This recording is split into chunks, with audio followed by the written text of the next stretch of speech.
Hello guys, welcome back to my channel. আমার চ্যানেলে তোমাদের সবাইকে অনেক অনেক স্বাগত জানিয়ে আজকের ভিডিওটি শুরু করছি। আজকে তোমাদের সাথে শেয়ার করব আমি কিভাবে বাড়িতে চিকেন বানাই।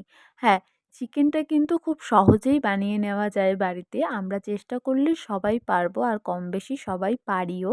তো চলো দেখা যাক আমি কিভাবে চিকেন বানাই। তো প্রথমেই চিকেনটাকে আমি কিন্তু ম্যারিনেট করে নেব। তো ম্যারিনেট করার জন্য আমি নিয়েছি অল্প পেঁয়াজ কুচি, সাথে হলুদ, নুন, সাথে নিয়েছি একটা অনেক কিছু দিয়ে বানিয়ে রাখা একটা মশলা। তো সেটার ভেতরে ছিল আদা, রসুন, জিরে, ধনে, শুকনো লঙ্কা আর ছিল টমেটো। সব কিছু দিয়ে আমি মিক্সিতে একটা পেস্ট করে নিয়েছিলাম। সেই পেস্ট থেকেই অর্ধেকটা পেস্ট আমি এর মধ্যে ইউজ করেছি, আর বাকি অর্ধেকটুকু আমি কষানোর টাইমে দেব। তো এটা ম্যারিনেট করে তোমরা যতক্ষণ রাখতে পারবে ততই কিন্তু চিকেনটা সফট আর খেতেও ভালো হবে। তো আমার কাছে সময় খুব বেশি ছিল না, আমি আধা ঘন্টা মতো মাখিয়ে রেখেছিলাম। তোমরা আধা ঘন্টার জায়গায় ১ ঘন্টাও রাখতে পারো। আর যদি হাতে সময় নাও থাকে তাহলে ওটা মাখিয়েই অন্তত ১০-১৫ মিনিট রাখবে। সব কিছু করার আগে ওটাকে আগে মাখিয়ে নেবে। তো দেখতেই পাচ্ছ আমার মাখিয়ে রাখা হয়ে গেছে। তারপর যে মশলাটা আমি করেছিলাম সেটাও আমি কি কি দিয়েছি সেটা আমি তোমাদের সাথে শেয়ার করে দিয়েছি। তোমরা ওইভাবেই কিন্তু করবে।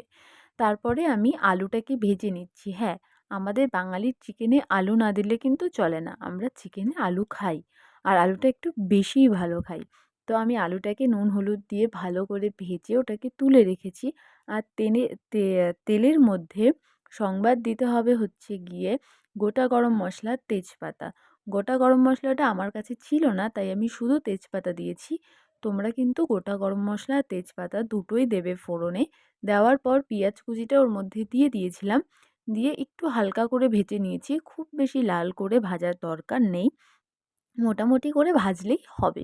তারপরে আমি এর ভেতর চিকেনটা দিয়ে বেশ কিছুক্ষণ ধরে কষিয়ে নিচ্ছিলাম। কষাতে কষাতে তারপরে একটু কষে গেলে যে মশলাটা আমার করা ছিল সেই মশলাটা দিয়েও একসাথে করে এটাকে আমি কষিয়ে নিচ্ছি।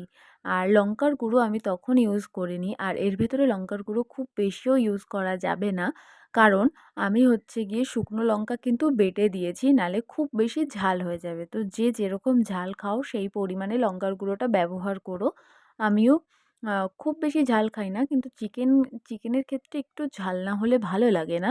তো যাই হোক, আমি লঙ্কার গুঁড়ো অল্প করেই দিয়েছি। হ্যাঁ, কালারের জন্য তোমরা কাশ্মীরি রেড চিলি পাউডার দিতে পারো, বাট আমার মনে হয় দরকার নেই। এতেই যথেষ্ট কালার চলে আসবে, যেগুলো খাওয়া শরীরের জন্য ভালো না। সেটা তোমরা যতটা এড়িয়ে চলতে পারবে ততটাই ভালো।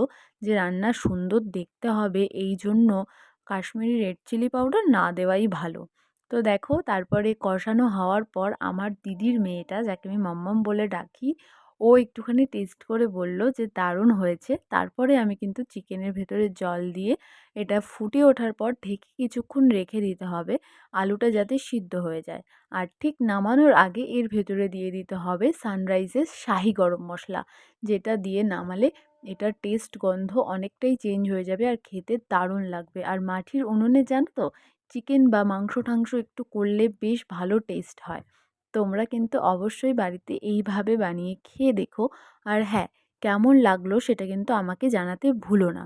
আর যদি ভালো লাগে প্লিজ আমার চ্যানেলটা সাবস্ক্রাইব করে আমার পাশে থেকো, আর আমার সঙ্গে থেকো, লাইক করো।